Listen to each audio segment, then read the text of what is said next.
Hi hello नमस्कार मैत्रिणींनो, स्वागत आहे तुमचं माझ्या यूट्यूब चॅनलवर. मैत्रिणींनो, आज आपण फक्त उडदाच्या डाळीचे आप्पे करतो आहोत. तर त्यासाठी हे बघा, उडदाची डाळ घेतलेली आहे 1 कप आणि ती स्वच्छ 2-3 पाण्याने धुवून घेतलेली आहे. आता त्यामध्ये बुडेल इतकं पाणी ठेवायचं आहे, डाळ बुडेल इतकं, आणि हे 5 ते 6 तासासाठी भिजत टाकायचे आहे. आता हे 5 ते 6 तासाने हे बघा हे घेतलेली आहे आणि त्यामध्ये ही मेथी भिजवलेली आहे, ती 1 चमचा याच्यामध्ये टाकायची आहे. जर भिजवताना पण टाकली तरी चालेल, पण मी विसरले होते, मग माझी भिजवलेली होती ती मी याच्यामध्ये टाकलेली आहे. हे बघा, आता हे मिक्सरच्या भांड्यामध्ये काढून घ्यायचं आहे, पाणी टाकायचं नाही त्यामध्ये. हे बघा, हे बारीक वाटून घेतलेलं आहे. आता एका बाउलमध्ये हे काढून घ्यायचं आहे. हे सगळं काढून घेतलेलं आहे. आता हे रात्रभरासाठी असंच झाकण लावून ठेवायचं आहे. एखादा कॉटनचा कपडा वगैरे असेल तर असं बांधून ठेवायचं आहे आणि रात्रभरासाठी ठेवून द्यायचं आहे. हे बघा, सकाळी उठून असं चांगलं फुललेलं आहे. आता त्यामध्ये हे गाजर किसलेलं आहे, आलं, हे मिरची आणि कोथिंबीर. आता यामध्ये सगळं कोथिंबीर टाकायची आहे आणि गाजर टाकायचं आहे. याच्यामध्ये कांदा पण टाकू शकता तुम्ही, पण मी कांदा नाही टाकलेला. अद्रक टाकायचं, मिरची टाकायची आहे. आणि हे बघा, आता तेल गरम करून घेतलेलं आहे, त्यामध्ये फक्त जिरं आणि मोहरी अर्धा चमचा टाकलेला आहे आणि ती फोडणी याच्यामध्ये टाकायची आहे. हे बघा, अशा पद्धतीने हे टाकायची आहे आणि झाकण लावून 1-2 मिनिटासाठी ठेवायचं आहे. 2 मिनिटांनी उघडून बघायचं आणि चांगलं मिक्स करून घ्यायचं आहे. हे बघा, गरम आहे ना अजून, म्हणून हे चमच्याने मिक्स करायचं, कारण उडदाची डाळी ना चिकट असते, त्याच्यामुळे एवढं चमच्याने वगैरे व्यवस्थित करता येत नाही. हे हातानेच करायचं आहे. आता चवीनुसार नमक टाकायचं आहे आणि मिक्स करूयात. अशा पद्धतीने चांगलं मिक्स करून घ्यायचं आहे. हे बघा, हातानेच मिक्स करायचं, म्हणजे चांगलं फेटता येतं हाताने. हे बघा, जेवढं ही डाळ व्यवस्थित हाताने मिक्स कराल ना, तेवढी ही मऊ पडते व्यवस्थित. चांगलं फेटायचे आणि थोड्या वेळ तसंच ठेवायचं. तोवर आपण चटणीची तयारी करूया. हे बघा, 5-6 मिरच्या घेतलेल्या आहेत कमी तिखटवाल्या, त्याचे 2 तुकडे करून मिक्सरच्या भांड्यामध्ये टाकायचे आहे.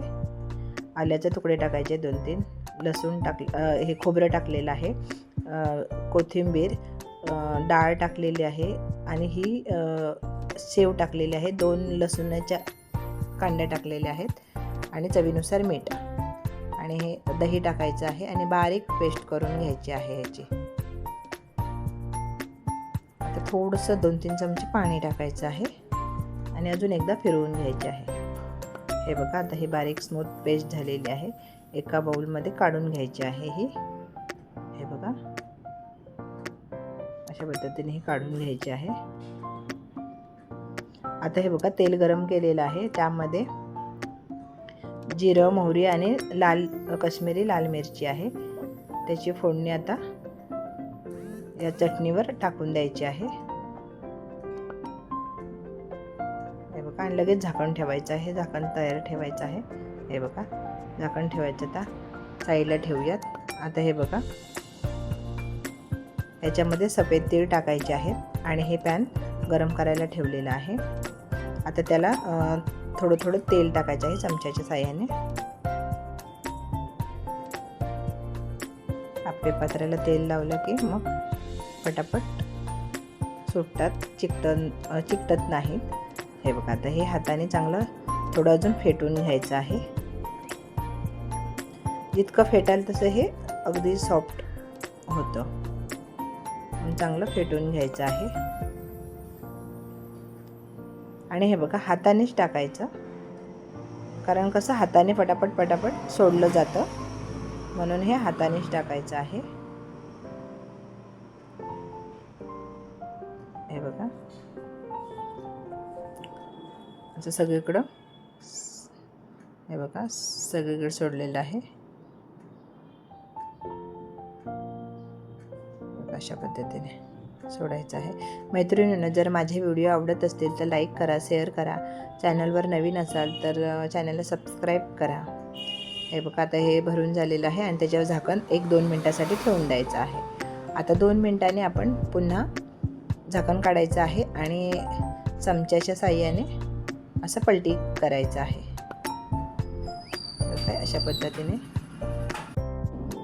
अशा पद्धतीने हे सगळे उलटून घ्यायचे आहेत.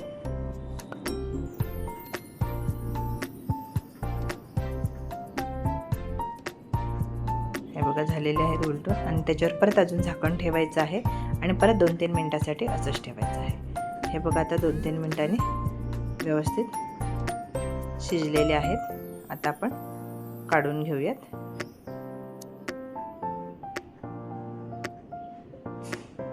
हे बघा आपण काढून घेतलेले आहेत. आता परत तेल सोडायचं आहे थोडं थोडं. हे बघा आता आपण चमच्याच्या साहाय्याने मी तुम्हाला सोडून दाखवते. नाही सुटलं जात. हे बघा पडतच नाही खाली व्यवस्थित. हे बघा म्हणून ते हातानेच बेटर होतं व्यवस्थित. पटापट हाताने सोडायला. हे बघा सोडायला येतं पटापट. हे बघा हे पण अशाच पद्धतीने सगळं भाजून घ्यायचं आहे. बघा हे भाजतं आहे, पलटी करून घेतलेलं आहे. आता आपण दही घेतलेलं आहे एका पातेल्यामध्ये आणि त्यामध्ये ही पिठी साखर घेतलेली आहे. पिठी साखर 2 चमचे टाकायचे आहे दह्यामध्ये आणि थोडंसं नमक टाकायचं आहे. थोडंसं चिमूटभर नमक आणि चिमूटभर लाल तिखट आणि ही जिऱ्याची भाजून घेतलेली पावडर आहे ती चिमूटभर टाकायची आहे आणि चांगलं मिक्स करून घ्यायचं आहे. ही पण एक चटणी माझ्या मुलांना ह्या आप्यांबरोबर आवडते म्हणून ही केली, नाहीतर हिरवी चटणी बसवते. हे बघा आप्पे झालेले आहेत. हिरवी चटणी झालेली आहे. हे बघा ही छान झालेली आहे आणि दही झालेलं आहे. आता खाण्यासाठी रेडी आहे. चला तर मैत्रिणींनो आप्पे करून बघा छान. मैत्रिणींनो वेळात वेळ काढून माझा व्हिडिओ पाहिल्याबद्दल मनापासून धन्यवाद. मैत्रिणींनो उद्या चला तर उद्या भेटू आपण दुपारी ठीक 3 वाजता. तोवर धन्यवाद.